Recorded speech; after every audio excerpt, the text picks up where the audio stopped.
Hi guys and welcome to Bomb Anime. It's your girl Rika. And Big Boy Summer here bringing you the finale of Classroom of the Elite Season 2. So the first episode in question is episode 12. Here we had a fight between ayanokoji and Ryuen, something that we've been building up to the entire season, and oh my gosh, did they give me everything that I needed. Bullshit. You can miss me with the bullshit. Get the fuck out of here. Get all the way the fuck out of here. ああ、それだ、リュウ。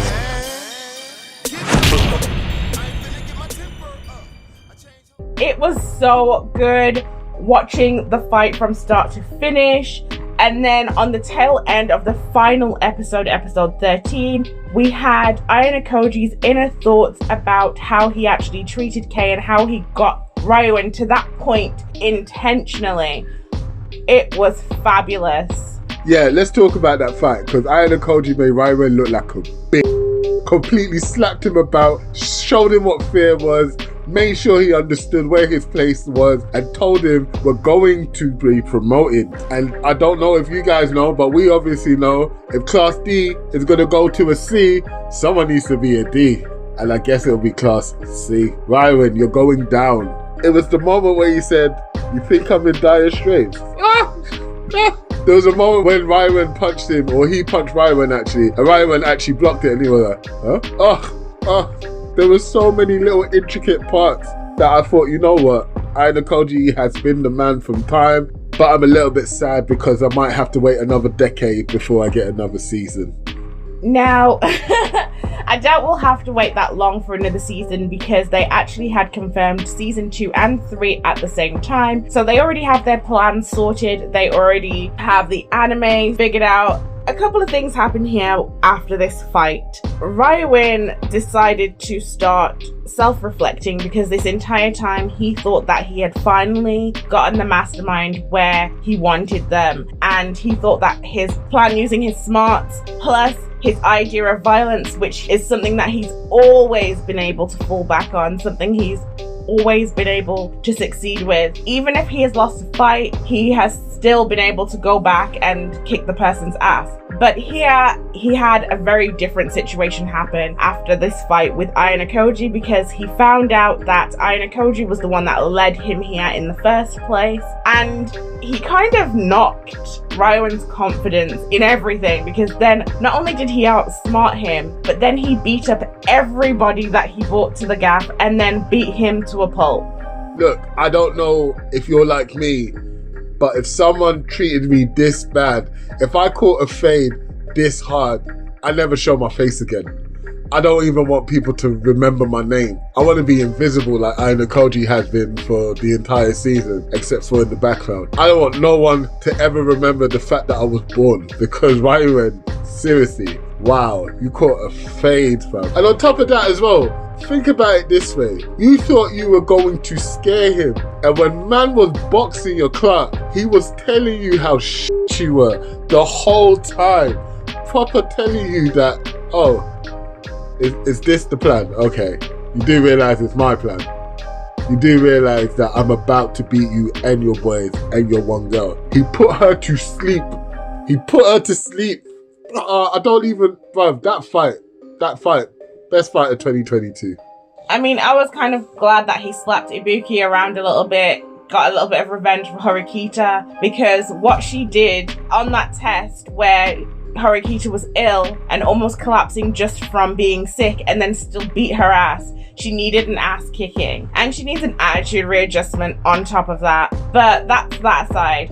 What I really like about Ryuen, which is so different to Kushida, is that although he was horrible, he's done some terrible things to his classmates, he rules with fear and violence, but he used it as a strategy. He knows he's a tyrant, he calls himself a tyrant, but when it went wrong, he immediately said he was going to take responsibility. He was actually going to leave the school and to protect the rest of his class, take on all of the responsibility, which he should, because this is all his plans, and the class did choose to follow him because he said he could get them somewhere. He failed, and so he was completely prepared to take full responsibility.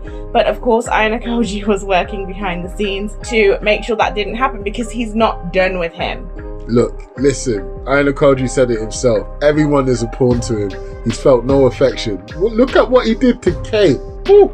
The whole time, he purposely dumped her so that she would feel some regret. Bruv, he's an abuser, bruv. This is Stockholm syndrome. Kay don't love him. She's Stockholm, bruv. It's mad. And unfortunately, it is what it is. I'm rooting for the bad guy. I know. Toxic, male masculinity, whatever. But honestly, it has nothing to do with that.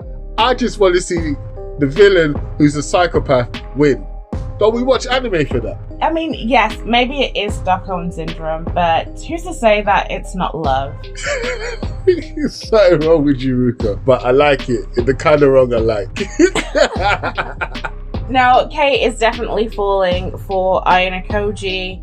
We've been seeing this, and again, I've already said that I wish they'd showed a little bit more of their interactions so that it made a little bit more sense. Maybe they'll save it for the next season, who knows. We also had Sato, who had finally gotten the courage to ask Ayanokoji out on a date, but she used Kay to be a sort of go-between to make the date go a little bit smoothly or smoother, not really knowing that Kay is really falling for Ayanokoji, so it was a little bit awkward for Kay and probably awkward for Hirata as well, because he's still faking this relationship with Kay and he had other plans that he dropped for this fake relationship. Hirata confuses me, to be honest, a little bit. I don't really get why he would go so far for Kay.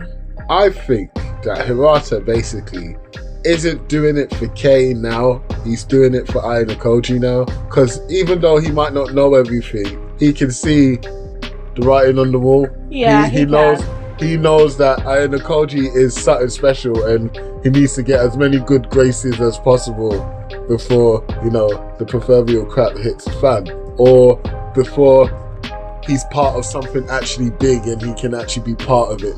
Because I don't know, he strikes me as a person who wants to be popular, like that white knight kind of syndrome. Because I'm not being funny, but if some girl comes up to me, I need you to pretend to be my boyfriend. How do I protect you if you're fighting girls? They just take you to the girls' toilets and beat the shit out of you. What am I supposed to do there? Do you get what I mean? It makes zero sense to me in that sense. But hey ho, it's a school for the smart kids. Maybe they're seeing something I don't. But if you want protection, don't you hire the biggest girl that you know or something, because she can actually run into the toilets while these other girls are bullying you or whatever.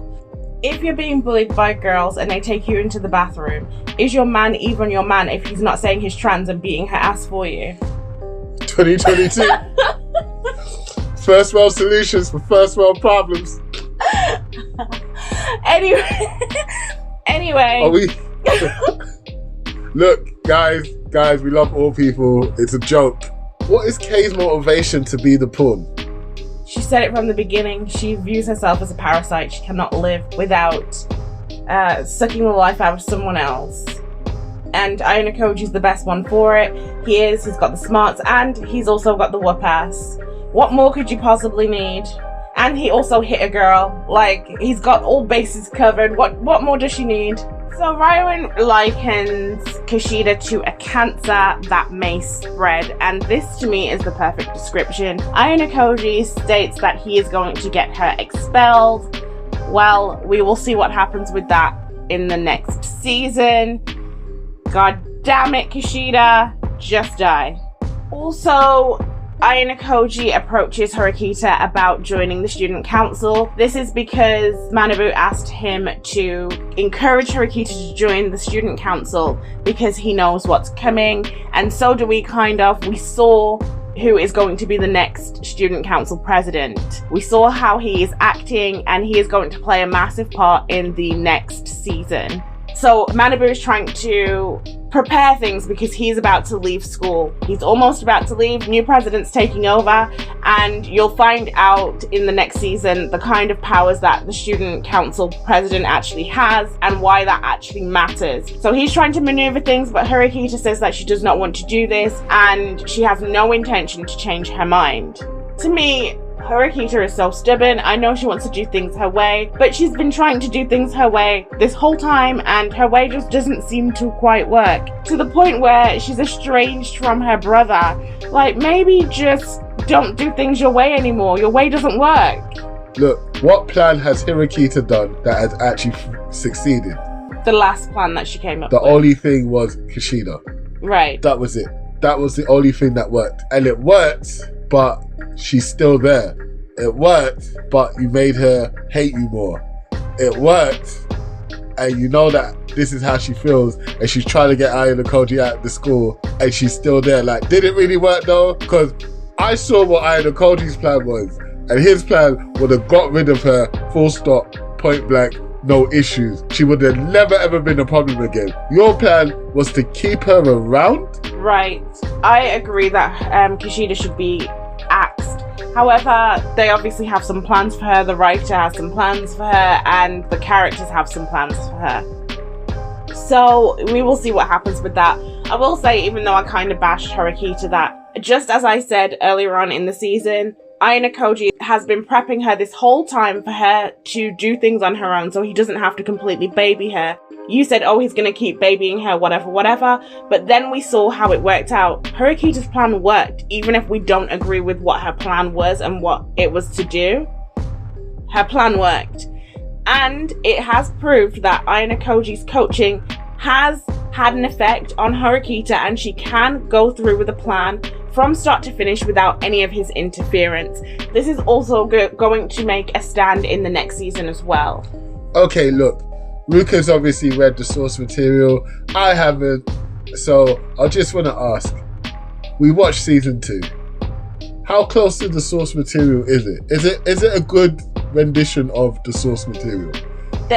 Is it a good rendition? Yes, it is, and no, it isn't. They've done a really good job in general. They've missed out some things, and a few things are slightly different to the light novels. But, you know, it's close enough. It's close enough that if you don't want to read it, you could give it a miss, but I would still... It's always recommended to go ahead and read it, because it's always better. Like ReZero is an excellent anime adaptation. It's awesome. But I would still recommend to read it, because it's really good. Yeah, and I feel the same about Overlord, because, like, wait, you know what? We're not talking about that. Okay, cool. So I might pick this up, because I'm not going to lie, I don't know if I can wait another 50 years before I get another season. Because, look, I don't know if you guys know, but we started Bomb Anime, what, about 2-3 years ago? Something like 2 years ago? Why are you being so extra? You know it's not 2-3 years. The moment we started Bomb Anime, I've been shouting in the comment sections, bring back Ayanokoji, but it's only now that we got it. And we got it, and I'm happy, don't get me wrong, I love this season, and I am literally going to go right now after this, rewatch episode 12. I just want to say, please, bring it back next season. I know you said you've got it down, but please, bring it back, because this was fire. And if you're going to watch an anime, I suggest you watch this one. And on that note, thank you so much for watching this far. And if you want to talk to us, just leave a comment down below or DM us on Bomb Anime Insta, all one word, on Instagram. Don't forget to like, subscribe, and share. Peace.